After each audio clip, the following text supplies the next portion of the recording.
ভিডিওটা দেখছেন Sachin Kumar Naskar, Suraksha electric and machine সান্টারাস ফেসবুক চ্যানেল। দেখুন, এই যে বোর্ডটা বসিয়ে নেওয়ার পরে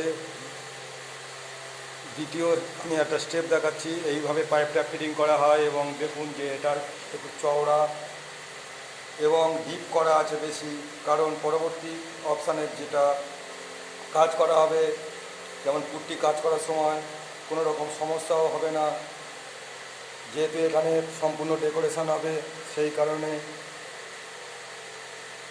এটাকে ডিপে দেওয়া হয়েছে। এবং মশলার যে চিড়ের ভাব যেটা থাকে পরবর্তীকালে দেখতে পাওয়া যায়, পুট্টি করার পরে প্রিন্টিং করার পরে সেটা হবে না সমস্যাটা। আর এটা হচ্ছে ইলেকট্রিকের প্রাইমারি স্তর কনসিলের লাইনের, এটা দ্বিতীয় স্টেপ, আগের ভিডিওতে দেখিয়েছি এবং দ্বিতীয় স্টেপ। এরপরে আমি স্টেপ বাই স্টেপ দেখাবো ইলেকট্রিকের তার টানা, ফল সিলিং A to Z এবং ডিবি বক্স ফিডিং, টোটাল কাজটাই দেখাবো। এটা ইলেকট্রিকের কনসিল পাইপ ফিডিংয়ের দ্বিতীয় স্টেপ এবং এটাকে লোড মারা হবে মশলা দিয়ে।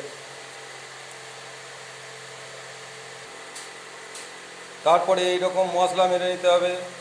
মশলা মেরে নেওয়ার পরে দেখুন মশলা মারা, তারপরে এটাকে ফিনিশ করতে হবে। আর এর পরবর্তী অপশানে যেসব ডিউ থাকবে এগুলো রাজমিস্ত্রির কাজ, আমরা যতটুকু পারছি সেটাকে আমরা নিজেরাই ফিনিশিং করে দিচ্ছি,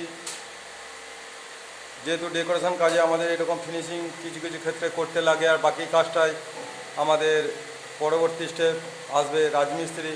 রাজমিস্ত্রি কাজ করার পরে চলে আসবে ফল সিলিং মিস্ত্রি। দেখুন, তারপরে যেটা আমরা করে থাকি এটাকে আমরা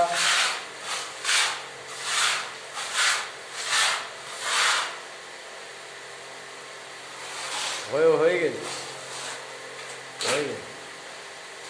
ওইটাই। আর দেখুন এরপরে আমরা কি করছি, এটাকে মশলাটা জাম করছি। যেহেতু এই মুহূর্তে আমাদের রাজমিস্ত্রি নেই, না থাকার কারণে